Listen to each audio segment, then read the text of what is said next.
السلام علیکم ورحمۃ اللہ وبرکاتہ۔ آج لیلۃ القدر کی تیسری رات ہے، یعنی 25ویں شب ہے۔ آج 24واں روزہ ہے اور 25ویں شب ہے۔ لیلۃ القدر کو 5 راتوں میں تلاش کرنے کا رسول اللہ صلی اللہ علیہ وسلم کا حکم ہے۔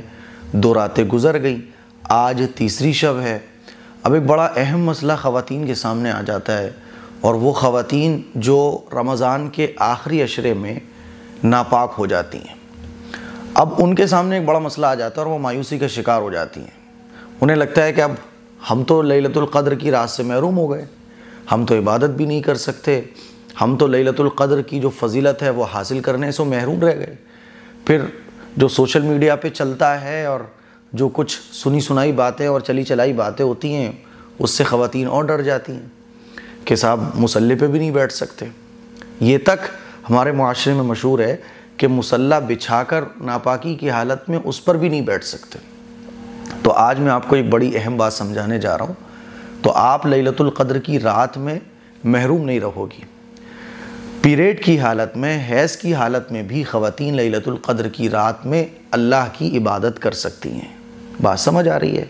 دیکھو، پیریڈ کے ٹائم میں، حیض کی حالت میں قرآن مجید کی تلاوت کرنا اور نماز پڑھنا اور روزے رکھنا یہ منع ہوتا ہے۔ روزے تو دن میں رکھے جاتے ہیں، باقی لیلۃ القدر کی رات میں نماز پڑھنا اور قرآن مجید کی تلاوت کرنا یہ منع ہے، اور روزے رکھنا منع ہے۔ یہ 3 طرح کی عبادتیں ہم نہیں کر سکتے، ٹھیک ہے؟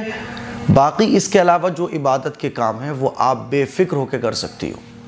مان لیجئے لیلۃ القدر کی رات آ گئی، اب پیریڈ سے ہو آپ، تو آپ کو قرآن مجید کی تلاوت نہیں کرنا اور نماز نہیں پڑھنا۔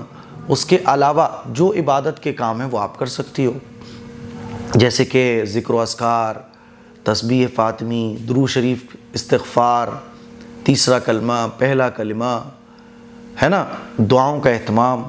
تو آپ کو کیا کرنا ہے؟ وضو کیجیے۔ آپ وضو کرنے کے بعد مصلی بچھائیے، مصلی پہ بھی بیٹھ سکتے ہیں۔ دیکھو، میں نے اصول اس لیے آپ کو سمجھایا کیونکہ اصول جب آپ سمجھ جاؤ گی تو اگر 100 مسئلے بھی آپ کے سامنے آ گئے تو بہت آسانی کے ساتھ آپ کلیئر کر لو گی۔ اصول کیا ہے کہ ناپاکی کی حالت میں یعنی ناپاکی کی حالت میں خواتین روزہ نہیں رکھ سکتی، نماز نہیں پڑھ سکتی، قرآن مجید کی تلاوت نہیں کر سکتی۔ اصل میں آج بھی گلے کی تکلیف تھوڑی سی بڑھ گئی ہے تو میری زبان لڑکھڑا رہی ہے۔ 3 طرح کی عبادتوں کے علاوہ جتنے بھی عبادت کے کام خواتین کر سکتی ہیں۔ مصلی بچھا کر بیٹھے، وضو کریں، آپ مصلی بچھائیے، درود شریف پڑھیے، استغفار پڑھیے، کلمہ طیبہ خوب پڑھیے، ذکر و اذکار، تسبیح فاطمی اور جتنی بھی طرح کی تسبیحات ہیں سب پڑھیے آپ۔ اور اس کو پڑھنے کے بعد دعا مانگیے اللہ سے، اور جو مسنون دعائیں ہیں، خاص طور پر لیلۃ القدر کی جو دعا ہے، اللہم انکا عفو تحب العفو فاعف عنی یا کریم، فاعف عنا یا کریم، اس دعا کو مانگیے آپ، اور دعاؤں میں خوب وقت گزاریے اپنا۔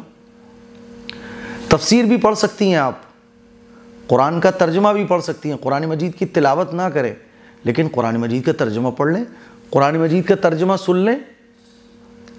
بات سمجھ آ رہی ہے؟ تو بالکل بھی اس رات کو صرف اس وجہ سے عبادت کرنے سے مت چھوڑیے کہ ارے ہم تو ناپاک ہیں، ہم کیسے عبادت کریں گے۔ بالکل بھی ٹائم برباد مت جانے دیجئے لیلۃ القدر کا، مایوسی کی وجہ سے آپ اتنی قیمتی رات میں عبادت کرنے سے محروم رہ جاؤ۔ نہیں۔ تو خواتین بھی اس طرح سے عبادت کر سکتی ہیں، ٹھیک ہے؟ وضو کرنے کے بعد مصلی بچھا کے جو بھی نماز اور قرآن مجید کی تلاوت کے علاوہ جو بھی ذکر و اذکار وغیرہ ہیں وہ آپ کیجیے آرام سے، نو پرابلم۔ یہ عبادت کرنے کا طریقہ ہے خواتین کا، اور اس مسئلے کو تمام خواتین تک پہنچائیے تاکہ وہ خواتین جو صرف اس وجہ سے لیلۃ القدر کی رات میں عبادت نہیں کرتی ہیں، ارے ہم تو ناپاک ہیں، ہم تو اب لیلۃ القدر کی رات میں عبادت کر ہی نہیں سکتے ہیں۔ مجھے امید ہے یہ مسئلہ آپ کو بہت اچھے طریقے سے سمجھ آ گیا ہوگا۔ اس کلپ کو شیئر کریں، دوسروں تک پہنچائیں۔ السلام علیکم ورحمۃ اللہ وبرکاتہ۔